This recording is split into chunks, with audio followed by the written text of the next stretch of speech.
let me thank the former governors and former ministers that are here. It was impromptu. They heard of this and they said they must be here. I want to sincerely thank them. I want to sincerely thank them. Your Excellency, let me once more say happy birthday to you and congratulate you and your wife who's my mother, and your children. When I went to see His Excellency, the celebrant and the wife, he said, "What are you doing? 74. So how do I celebrate 74? How do I celebrate 75? I was okay. I said, I hope you realize that I will not be governor in your next birthday. This is my last time to be governor in your birthday. So your birthday is always August 15th. I'm leaving May 29. So let me celebrate you as governor. Then when the other governor comes and he wants to celebrate you, I will be invited. That is as a guest. This one, I'm the one that will be going to make sure that River State government celebrates you in this year 74th birthday. Please speaking, Your Excellency, and our guests who are here, I feel delighted. I feel so happy that I'm standing here today for all of us to celebrate a man who has done well for the state, a man who people have abused his simplicity and generosity. There's no standing politician today in this state, standing, what I mean standing, that you say you are standing from 1999 to today, that he did not make it. Not one. Not one.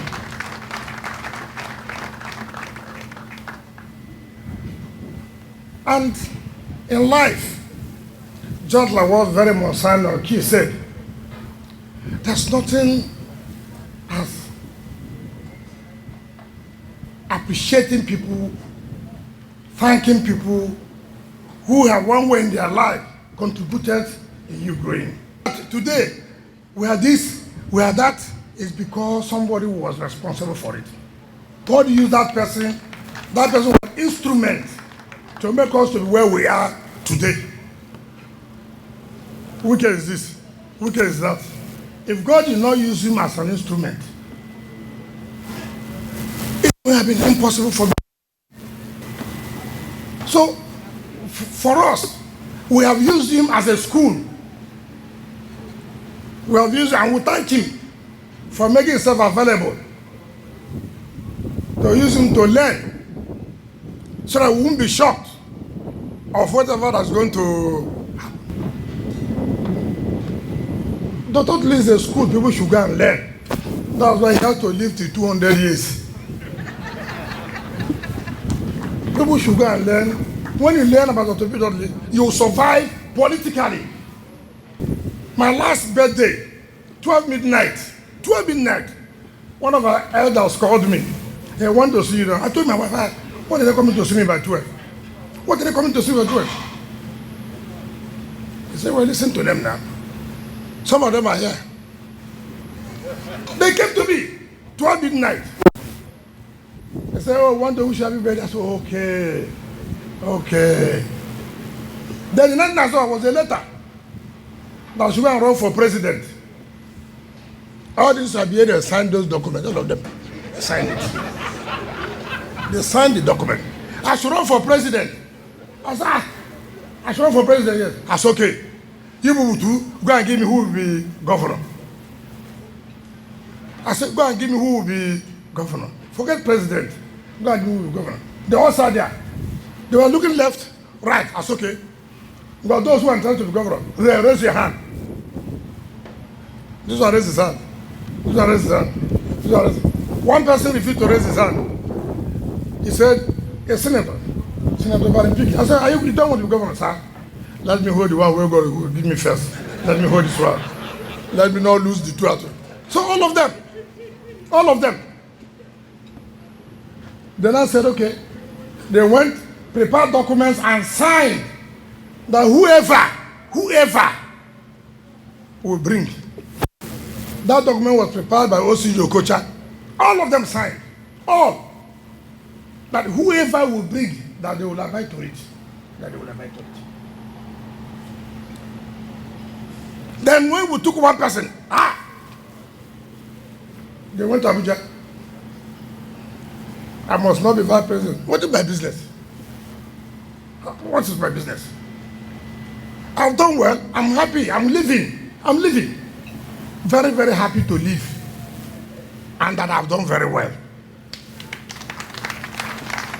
So, when people don't know the history, they go and tell them all kinds of stories. Your Excellency, let me, on behalf of my darling wife, Mary,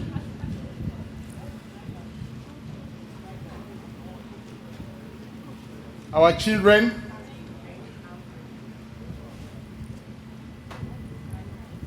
four of them, and our grandchildren, 8 of them,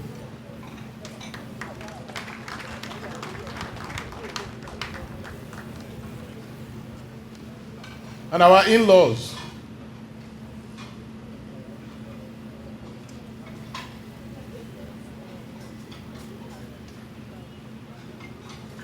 our reverends, led by Monsignor Key and the other priests.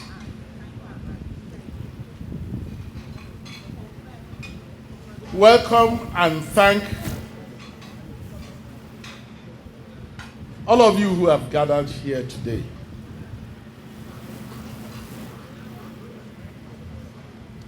Like His Excellency said,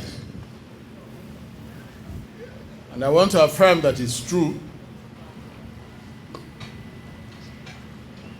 can only be assigned and ascribed to the will of Almighty God.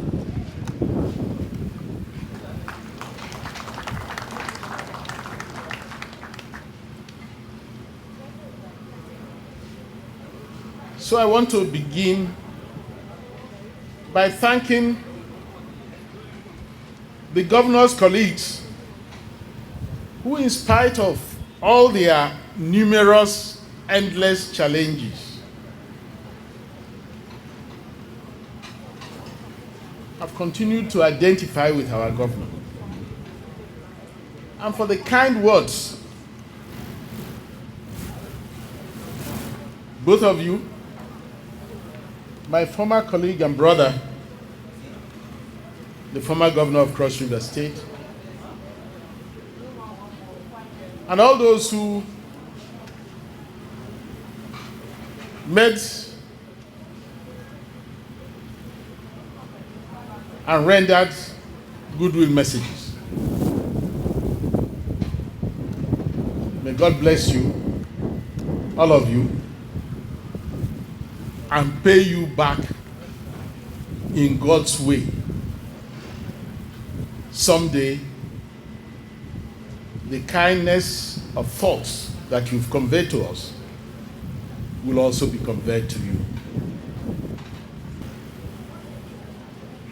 Our people have a saying that a good dance begins with the first step. Before I became governor-elect in 1998, I didn't know governor.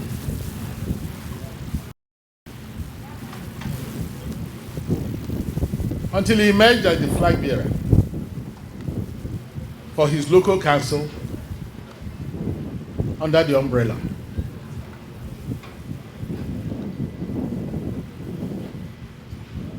That's how our political relationship started. And as local government chairman, he was the best performing local government council chairman.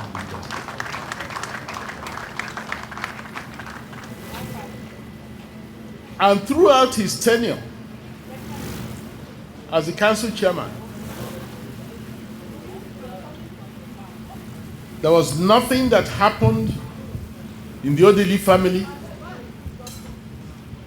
or in our extended families, including my in-laws, that he and the wife did not identify with.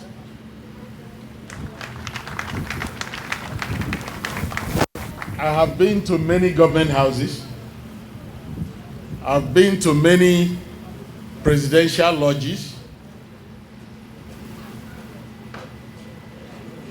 I've not seen anyone that competes with this.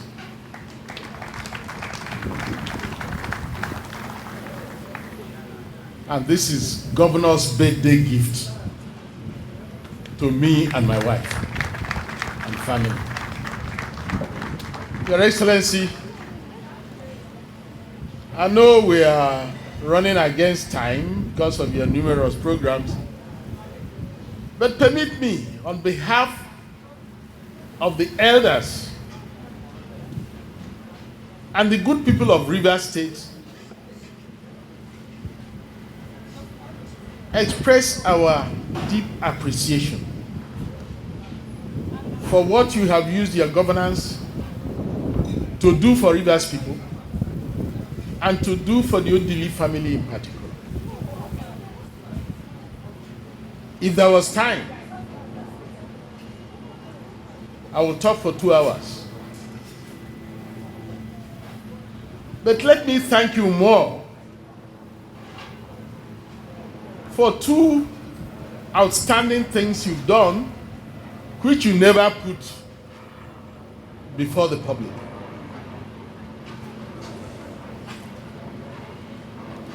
The first